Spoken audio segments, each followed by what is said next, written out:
Let's do another free fall problem. We have a can that's being thrown upwards with an initial velocity of 22.8 meters per second. So that's VI right there. This can will be in free fall, which means that its acceleration will have the magnitude 9.81 meters per second squared. Now we need to decide if that's going to be negative or if it's going to be positive. If I choose upward to be positive, this acceleration is going to be negative. It's gravity that causes this. And which way does gravity always act? This way. So if I choose up to be positive, which I think I will, because this velocity is going upward, so I'm going to put a big plus sign right there to accentuate that. This is one of the big hurdles to overcome with regard to free fall problems, defining positive and negative and being consistent with your terms. This can is launched upward, and if I chose that way to be positive, then I have to use positive 22.8, but therefore gravity, which is due to the Earth pulling, right, on every object, points downward. That's going to point in the negative direction. Find the total time that the object is in the air. All right, well, there are a number of ways you can do this. What I'm going to do is I'm going to calculate the time to the top. And the time to the top means that at the top, if I choose final to be at the top, the speed of the can at the top for just an instant is 0 meters per second before it starts coming back down. So what I'm going to do is, if I calculate the time to the top, then I'm just going to multiply that by 2, because it's going to take the same amount of time to come down as it takes to go up. So what do we know here? We know both initial and final velocity. We know acceleration, so we can calculate the time to the top using that acceleration equation. So let's do that. Let's solve this for time.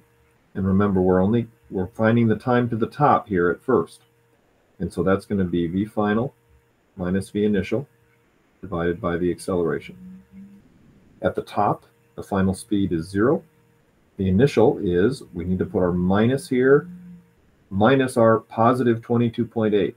So in effect, our numerator looks like that. The denominator, negative 9.81. I've left the units off here because I've checked the units when we started, and those units are correct. The time that it takes this can to get to the top is 2.32 seconds, which means the total time in the air is double that. It's going to take that same amount of time to come back down. So 4.64. What's the maximum height attained by this can? First of all, for the maximum height, we know the acceleration is going to be 9.81 meters per second squared. We know that the initial velocity is going to be positive 22.8 meters per second. We know the time that it takes to get up to its maximum height, and that is 2.32 seconds. Anything else we know? Yes. At the top, what's the speed? Just for a billionth of a second, speed reaches 0. So any equation that we have for this unit that has distance in it, that's what we're looking for, isn't it? We're looking for a displacement. Any of these equations that have displacement in there would be okay. The only one that wouldn't be okay is the one we just used in part A, this one that's in the middle bottom of your screen right now. Any of the others, that one, that one, that one, they would all be okay. Does it matter? Is one better than the others? Well, maybe, but I'm going to use this one this time. In fact, I'm just going to use the d over t part, and then this part on the right, I'm not worried about the average velocity. Let's go ahead and just use that part, just like this. d over t is equal to 1/2 v final plus v initial, which means that if I want to solve this for the distance, wouldn't I multiply both sides by time? Watch this. If I multiply that by time, that time disappears, and it ends up over there. That was a quick way to solve for D. Here we go. 1/2. V final at the top is 0. V initial was 22.8. The time is 2.32. We don't want the whole time that it's in the air. We only want the time that it takes to get up to that position of maximum height. My calculator says this comes out to be 26.4 meters. That's how high that can's going to go. Let's do one more part. The location of the can when its speed is half of its original speed.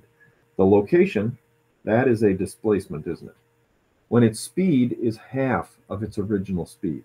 The original speed, the initial speed, was 22.8 meters per second. I bet you can tell me what speed half of that is. About 11.4. Now, we don't know the time that it takes to get there, to get from this speed to that speed. We don't know that time. We haven't calculated that. And we don't really need to, because we know that the acceleration is negative 9.81. So I think the no time equation should get this job done for us. V final squared equals V initial squared plus 2a times d. We want the location of the can, which means we want that d term right there. Stop the video if you need to, but this is what you get once you solve this for d. You're going to get in the numerator vf squared minus vi squared divided by 2, also divided by a. Let's try it. Vf is 11.4 squared. Vi, 22.8. Square that. Divide by 2. Divide by negative 9.81. Again, I've left the units off here because we've checked the units at the beginning, and those units were just fine. The unit for this is going to be meters. This numerator comes out to be a negative number, which is canceled out by this negative number in the denominator. I got 19.9 meters above the ground. That's the location when the speed is half of the speed it had when it started.